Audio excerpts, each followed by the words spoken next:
വെച്ചാൽ കഴിഞ്ഞ 1-2 ആഴ്ചകളായിട്ട് ഇറാനിയൻ മീഡിയയിലും അന്താരാഷ്ട്ര മീഡിയയിലൊക്കെ വരുന്നൊരു വാർത്തയുണ്ട്.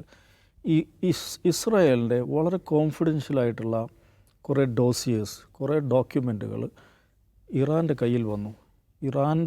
ഇറാൻ ചാരന്മാർ അത് സംഘടിപ്പിച്ചു എന്നുള്ളത് ഇറാൻ തന്നെ അവകാശപ്പെട്ട് ഞങ്ങളുടെ കയ്യിലുണ്ട്. അത് ഡീകോഡ് ചെയ്യാൻ തന്നെ മാസങ്ങളെടുക്കും എന്ന് ഇറാൻ്റെ ഡിഫൻസ് മിനിസ്റ്റർ പറയുകയുണ്ടായി. അപ്പോൾ അത് നമ്മൾ ശ്രദ്ധിക്കണം. കഴിഞ്ഞ കുറേ മാസങ്ങളായി വന്നുകൊണ്ടിരുന്ന വാർത്തകളുണ്ട്. ഇസ്രായേലിനകത്ത് നിന്ന് പല സമയങ്ങളായിട്ട് ഇറാൻ ചാരന്മാരെ പിടികൂടിയ വാർത്തകൾ വന്നിരുന്നു. അതേപോലെ ഇറാനകത്ത് നിന്ന് ഇസ്രായേലി ചാരന്മാരെ പിടികൂടിയ വാർത്തകൾ വന്നിരുന്നു. അപ്പോൾ ഈ ഒരു ഷാഡോ വാർ കുറച്ചായി നടക്കുന്നുണ്ട്. അപ്പോൾ ഇസ്രായേലിൻ്റെ മിലിറ്ററി ഡോക്യുമെൻറ്റ്സ്, മിലിറ്ററി സീക്രട്സ്, അതേപോലെ അവരുടെ ന്യൂക്ലിയർ പ്രോജക്റ്റുമായി ബന്ധപ്പെട്ടിട്ടുള്ള ഏറ്റവും പ്രധാനപ്പെട്ട ഡോസിയർ ഞങ്ങളുടെ കയ്യിൽ ഉണ്ട്. ഞങ്ങൾക്കത് എങ്ങനെ ഉപയോഗിക്കാം, എങ്ങനെ ഡീകോഡ് ചെയ്യണം, എങ്ങനെ ഉപയോഗിക്കണമെന്ന് ഞങ്ങൾക്കറിയാം എന്ന് ഇറാൻ്റെ ഉത്തരവാദപ്പെട്ട മന്ത്രിമാർ തന്നെ പരസ്യമായി പറഞ്ഞിട്ടുണ്ട്.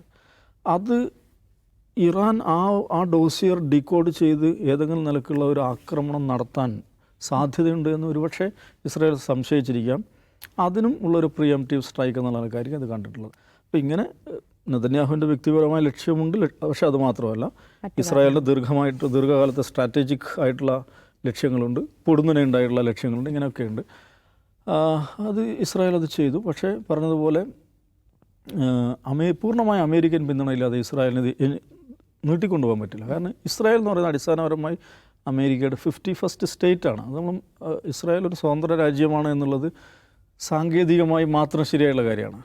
പ്രയോഗത്തിൽ അത് അമേരിക്കയുടെ 51ാമത്തെ സ്റ്റേറ്റാണ്, സംസ്ഥാനമാണ്. അങ്ങനെയാണ് അത് പ്രവർത്തിക്കുന്നത്. എല്ലാ നിലക്കുള്ള അമേരിക്കൻ സപ്പോർട്ടിൽ പ്രവർത്തിക്കുകയാണ്. അപ്പോൾ ഇപ്പോൾ ഈ പറഞ്ഞവർ പുറത്തുള്ള യുദ്ധത്തിന്, എങ്ങാണ്ട് നടക്കുന്ന യുദ്ധത്തിന് ഞങ്ങൾ എന്തിനാണ് കാശ് ചെലവഴിക്കുന്നത് എന്നൊരു നിലപാട് അമേരിക്കൻ ലീഡർഷിപ്പിലുണ്ട്. പക്ഷേ അതേസമയം തന്നെ ഐഡിയോളജിക്കലി ഇവരുടെ ഈ സയണിസ്റ്റ് പ്രോജക്റ്റിനോട് ചേർന്ന് നിൽക്കുന്ന ആളുകളാണ് ഈ മേഗാ റിപ്പബ്ലിക്കൻസ് എന്ന് പറയുന്ന ആളുകൾ. അപ്പോൾ ഈ യുദ്ധത്തിൽ അമേരിക്ക എത്രത്തോളം സപ്പോർട്ട് ചെയ്യും, എങ്ങനെയൊക്കെ ഇത് മുന്നോട്ട് കൊണ്ടുപോകാൻ ഇസ്രായേലെ സഹായിക്കും എന്നതിനെ ആശ്രയിച്ചിരിക്കും ഇതിൻ്റെ ഒരു എത്ര തുടരുന്നു എന്നുള്ള കാര്യം. അപ്പോൾ അതിൽ നമ്മൾ കാണേണ്ട സംഗതി എന്ന് വെച്ചാൽ ഇറാനും ഇസ്രായേലും തമ്മിലുള്ളൊരു യുദ്ധത്തിൽ അത് ഇറാനെയും ഇസ്രായേലിനെയും മാത്രം ബാധിക്കുന്ന കാര്യമല്ല. ഒന്നാമത് വളരെ വലിയ ഡിസ്റ്റൻസിൽ നിൽക്കുന്ന 2 രാജ്യങ്ങളാണ്. ഇറാനും ഇസ്രായേലിനും, ഇറാൻ ഇസ്രായേലിലേക്കാണെങ്കിൽ ഇസ്രായേൽ ഇറാനിലേക്കാണെങ്കിൽ ഒരു മിസൈൽ അയക്കണമെങ്കിൽ ജോർഡൻ ഇറാഖ് അല്ലെങ്കിൽ സിറിയ ഇറാഖ് എന്നീ 2 രാജ്യങ്ങളുടെ വ്യോമ മേഖലയിലൂടെ കടന്നു പോകണം. അത് മറ്റ് രാജ്യങ്ങൾ, ഇതിൽ കക്ഷികളല്ലാത്ത മറ്റ് രാജ്യങ്ങളും ബൈ ഡിഫോൾട്ട് ഇതിൻ്റെ ഭാഗമായി മാറുകയാണ്. അവരുടെ വ്യോമാതിർത്തിയിലൂടെ മാത്രമേ അങ്ങോട്ട് പോകാൻ പറ്റുള്ളൂ. അത് ഉണ്ടാകുന്ന പ്രശ്നമുണ്ട്. പിന്നെ ഈ റീജിയൻ, ഈ ജിയോഗ്രഫി എന്ന് പറയുന്നത് ലോകത്തിൻ്റെ ഒരു എപ്പിസെൻറ്റർ, ലോകത്തിൻ്റെ ഒരു ഫിനാൻഷ്യൽ പവർ ഹൗസാണ് മിഡിൽ ഈസ്റ്റ് എന്ന് പറയുന്നത്. കാരണം ലോകത്ത് ഫ്യൂവൽ എനർജിയുടെ വലിയ പങ്കും അവിടെ നിന്നാണ് വരുന്നത്. ലോകത്തെ മറീൻ ട്രാഫിക്കിൻ്റെ കോൺസെൻട്രേഷൻ ഏറ്റവും കൂടുതലുള്ളൊരു ഏരിയയാണത്. ലോകത്തെ ഏറ്റവും പ്രധാനപ്പെട്ട എയർ ട്രാഫിക് ഹബ്ബുകൾ ദുബായ് ആകട്ടെ, ദോഹ ആകട്ടെ, ഇസ്റ്റംബുൾ ആകട്ടെ, അത് ആ റീജിയനിലാണ്. പക്ഷേ ലോകത്തിൻ്റെ തന്നെ സ്ട്രാറ്റജിക് ആയിട്ടുള്ള, എക്കണോമിക് ആയിട്ടുള്ള ഒരു എപ്പിസെൻറ്റർ എന്ന് പറയാവുന്നൊരു പ്രദേശം കലുഷിതമായി നിൽക്കുക എന്ന് പറയുന്നത്, അത് വൊലറ്റൈലായി നിൽക്കുക എന്ന് പറഞ്ഞാൽ ലോകത്തെ തന്നെയാണ് അത് ബാധിക്കുന്നത്. ലോക എക്കണോമിയെ ബാധിക്കും. ലോകത്ത് പലതരത്തിലുള്ള ഇംപ്ലിക്കേഷൻസ്, പല പ്രശ്നങ്ങളും ഉണ്ടാകും. അതുകൊണ്ട് അവന്മാർ തമ്മിലിടിച്ചോട്ടെ. നമുക്ക് ഇപ്പോൾ ഇന്ത്യയും പാകിസ്ഥാനും ഇത് തുടങ്ങിയപ്പോൾ അവിടുത്തെ വൈസ് പ്രസിഡന്റ് പറഞ്ഞിരുന്നില്ല, നൺ ഓഫ് അവർ ബിസിനസ് പറഞ്ഞില്ല. ഇത് നൺ ഓഫ് അവർ ബിസിനസ് പറഞ്ഞാൽ ലോകത്തിന് മാറി നിൽക്കാൻ പറ്റില്ല. എന്നാൽ ലോകത്തെ ബാധിക്കും. ഒറ്റ കാര്യം ആലോചിച്ചാൽ മതി. സൂയസ് കനാലിൽ 2 വർഷം മുമ്പ് ഒരു കാറ്റടിച്ചിട്ട് ഒരു കപ്പൽ ഇച്ചിരി ചെരിഞ്ഞപ്പോൾ ഒരൊറ്റ ദിവസം ഗ്ലോബൽ എക്കണോമിയിൽ ഉണ്ടാക്കിയിട്ടുള്ള മാറ്റം ഒന്ന് ആലോചിച്ച് നോക്കും. ബില്യൺ കണക്കിന് ഡോളറിൻ്റെ നഷ്ടമാണ് ഉണ്ടാക്കിയത്. അവിടുത്തെ ഒരു കനാലിൽ കാറ്റടിച്ചു, ഒരു കപ്പൽ ഇച്ചിരി ചെരിഞ്ഞു, ട്രാഫിക് ബ്ലോക്ക് ഉണ്ടാകുന്നു.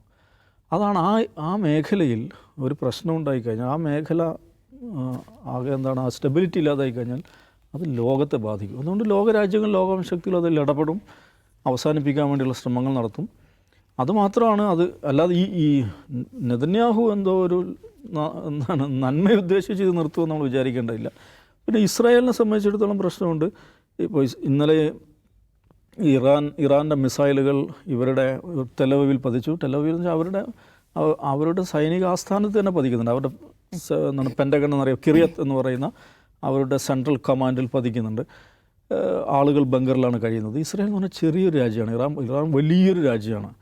അപ്പോൾ ഒരു ജനതയെ മുഴുവൻ ബങ്കറിലാക്കി ഒരു രാജ്യത്തിന് അധികം മുന്നോട്ട് പോകാൻ പറ്റില്ല.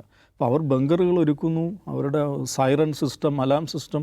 ഇസ്രായേൽ നമ്മൾ മനസ്സിലാക്കേണ്ട ഓരോ ആളും, ഓരോ ഇൻഡിവിജ്വലും അവൻ്റെ ഫോണിൽ ഒന്നിലധികം ആപ്ലിക്കേഷൻ ഉണ്ട്, ഡിഫൻസ് റിലേറ്റഡ് ആപ്ലിക്കേഷൻസ്. അത് നിർബന്ധമാണ് അവിടെ. ഈ ഡിഫൻസ് റിലേറ്റഡ് ആപ്ലിക്കേഷൻസ്, ഈ ആപ്പ് ഓരോ സന്ദർഭത്തിലും എങ്ങനെ മൂവ് ചെയ്യണം, എങ്ങോട്ട് പോകണം എന്നതിനെ കുറിച്ചിട്ടുള്ള മെസ്സേജസ് ഇവർക്ക് അയച്ചുകൊണ്ട്, മെസ്സേജസ് പറഞ്ഞാൽ പുഷ് മെസ്സേജസ് മാത്രമല്ല, അത് അലാം അടിക്കുകയും ചെയ്യും. അപ്പോൾ എന്ന് പറഞ്ഞാൽ ഒരു മിസൈൽ വരുന്നുണ്ടെങ്കിൽ ഈ ആപ്പ് ഇവിടുന്ന് പോപ്പപ്പ് കൊടുക്കും, അലാം കൊടുക്കും. അതിനനുസരിച്ച് ഒരു മൂവ്മെൻറ്റ് ഇത് ചെയ്യും, ഒരു ബങ്കറിലേക്ക് നീങ്ങും. എല്ലാം റെസിഡൻഷ്യൽ കോംപ്ലക്സുകൾക്കും, നിങ്ങൾക്കൊരു റെസിഡൻഷ്യൽ കോംപ്ലക്സിന് അല്ല ഒരു ഫ്ലാറ്റിന് ലൈസൻസ് കിട്ടണമെങ്കിൽ ഈ ഭൂഗർഭ ഷെൽട്ടർ അവിടെ ഉണ്ടായിരിക്കണം. ഇവിടെ നമ്മുടെ ഒരു ബിൽഡിങ്ങിന് ഇത് കിട്ടണമെങ്കിൽ ലിഫ്റ്റ് ഉണ്ടായിരിക്കണം എന്നുള്ളതുപോലെ, ഫയർ ഇതുണ്ടായിരിക്കണം പോലെ അവിടെ ഉണ്ടായിരിക്കണം, ബങ്കർ ഉണ്ടായിരിക്കണം. അത് വേറെ നിൽക്കുക വെച്ചാൽ അവരുടെ സിറ്റിസൻസിനെ പ്രൊട്ടക്ട് ചെയ്യാനുള്ള സംവിധാനങ്ങൾ ഒരുക്കുന്നു. ആ നിലക്കൂടെ തന്നെ കാണാം. അപ്പം അങ്ങനെയൊക്കെ ഉണ്ടെങ്കിലും പക്ഷേ ഇത് എത്ര കാലം എൻഡ്യൂർ ചെയ്യാൻ പറ്റും? ഒരു ജനതയ്ക്ക് എല്ലാ ദിവസവും അലാം അടിക്കുക, ബങ്കറിലേക്ക് പോവുക. ഈ അലാം അടിക്കുക എന്ന് പറയുമ്പോൾ അത് ഒരു ബാലിസ്റ്റിക് മിസൈൽ വരുമ്പോൾ മാത്രമേ, കുഞ്ഞു ഡ്രോൺ വരുമ്പോൾ അലാം അടിച്ചുകൊണ്ടിരിക്കും. മനസ്സിലായില്ലേ? അപ്പോൾ അങ്ങനെ കിടന്നുറങ്ങുമ്പോൾ അലാം അടിക്കുന്നു, ഓടിയുന്നു. ഇങ്ങനെയൊന്നും ഒരു ജനതയ്ക്ക് ജീവിക്കാൻ പറ്റില്ലല്ലോ. അപ്പോൾ അതുകൊണ്ട് പിന്നെ ഇസ്രായേലിനെ സംബന്ധിച്ചിടത്തോളം അവരുടെ മിസൈൽ ഡിഫൻസ് പരാജയപ്പെട്ടത് ഇന്നലെ കണ്ടു. അതുകൊണ്ടാണ് ഇതും ഭൂമിയിൽ കെട്ടിടങ്ങളിൽ പതിക്കുന്നത്. വീരവാദം പോലെ എളുപ്പമല്ല. നമ്മുടെ നാട്ടിലെ ഈ പറയുന്ന മിത്രങ്ങളുടെ വീരവാദം കേട്ടിട്ടായിരിക്കില്ല അവർ ഓപ്പറേറ്റ് എന്നുള്ളത് കൊണ്ട് എനിക്ക് തോന്നും ഗസയിൽ പോയി ബോംബിടുന്നത് പോലെയല്ല ഇറാനും ഇസ്രായേലും തമ്മിലുള്ള ഒരു യുദ്ധം എന്ന് പറയുന്നത്. ലോകത്തെ ബാധിക്കും, അന്താരാഷ്ട്ര സമൂഹം അതിലിടപെടുകയും വലിയ രീതിയിൽ മുന്നോട്ട് പോകില്ലെന്നാണ് ഇപ്പോഴത്തെ ഒരു ഇത് വെച്ചിട്ട് എനിക്ക് തോന്നുന്നത്.